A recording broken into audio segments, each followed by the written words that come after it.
Hello, and welcome to Unhindered Faith, another Motivational Monday.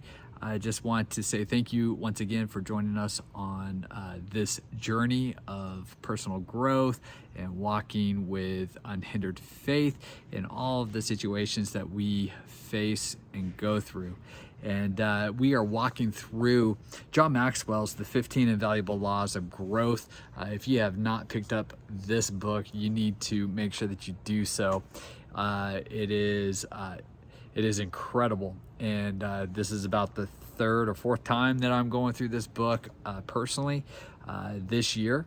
And I just want to definitely encourage you to dive into that. You know, we're jumping into law number 6, which is the law of environment. And here's the question I have for you today and this week is it time for a change? Is it time for a change? A lot of times we get so comfortable in the environment that we're in that we don't realize that the environment that we're in is not conducive for change or for growth, I should say.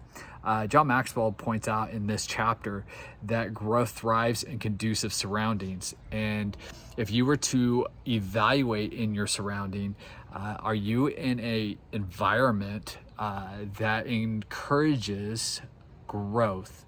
I was thinking about this going into and recording this and doing this video this week, and I was thinking about I learned early on I've always been raised to stay in the environment or the decision that you make and follow through on it. And I had this job.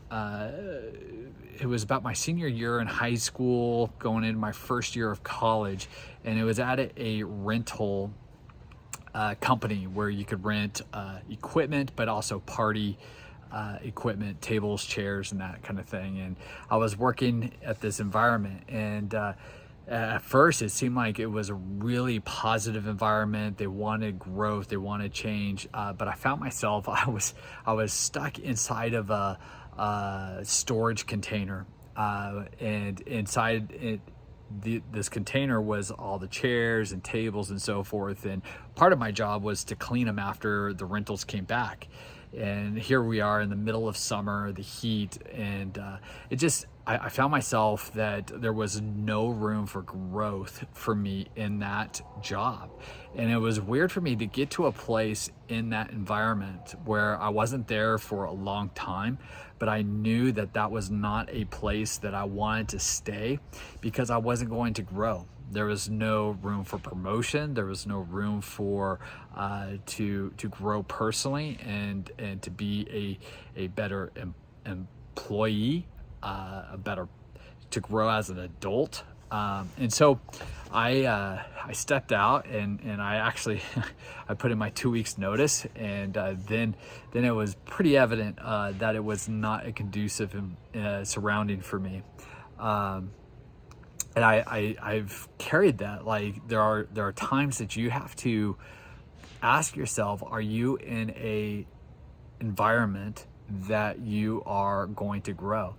And sometimes we get so blinded in our environment or so comfortable that we don't realize that maybe what John Maxwell says, if you are always at the head of the class, you are in the wrong class. That sometimes we enjoy being at the head of the class all the time. In other words, you're the smartest person in the room. You're the strongest leader in the room. And what this chapter, what this law encourages us to do is to evaluate our surroundings, our environment, and is there people in our surrounding that we are willing to lean into? In other words, are they smarter than you? Are they a better leader than you? What area of growth are you striving for? And do they excel at that? Because then that means that you're in an environment that you're willing to grow, and it allows you to grow in that. Mark Cain says this. He says the first step towards success is taken when you refuse to be captive of the environment you first find yourself in. I just challenge you, don't be captive in the environment that you're in. So this week, I want you to do this. Make a list of the people that you spend the most time with that are influential in your life. In other words, people, this could be relatives, family, people that you work with, go to church, maybe they're connected to your kids' sports teams, people who you spend the most time with. And then I want you to ask yourself, is there something in their life that they represent that they are stronger than you are in those areas? In other words, are they people that will encourage you to grow in those areas?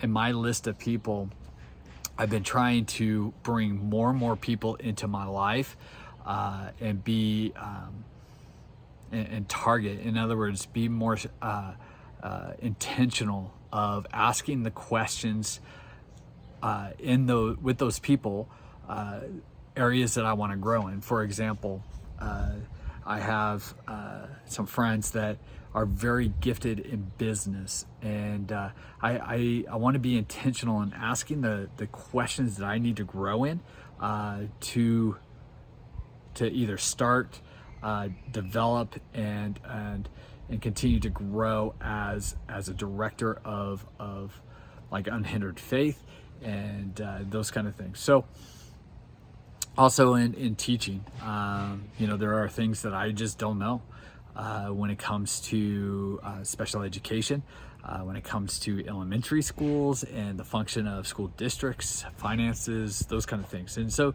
just being intentional of asking questions and bringing people into your life and allowing them in your life that will help you grow, and not being afraid of that, not being afraid of realizing that I am not the strongest person in the room. I'm not the smartest person in the room.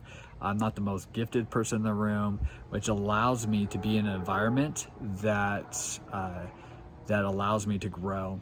And just want to encourage you with that. Make a list of the people that you spend the most time with in your week, and put a check mark next to the ones that you would say have huge influence in your life, and they're more in the head of the class than you are. That will let you know if you're in the right environment. If you can't find those people, maybe you need to ask yourself just that question. Is it time for a change? The law of the environment. Thank you for joining us this week, Motivational Monday. Hope you are encouraged today, and make sure that you like, subscribe, and stay tuned as we are continuing in this journey of living a life with unhindered faith.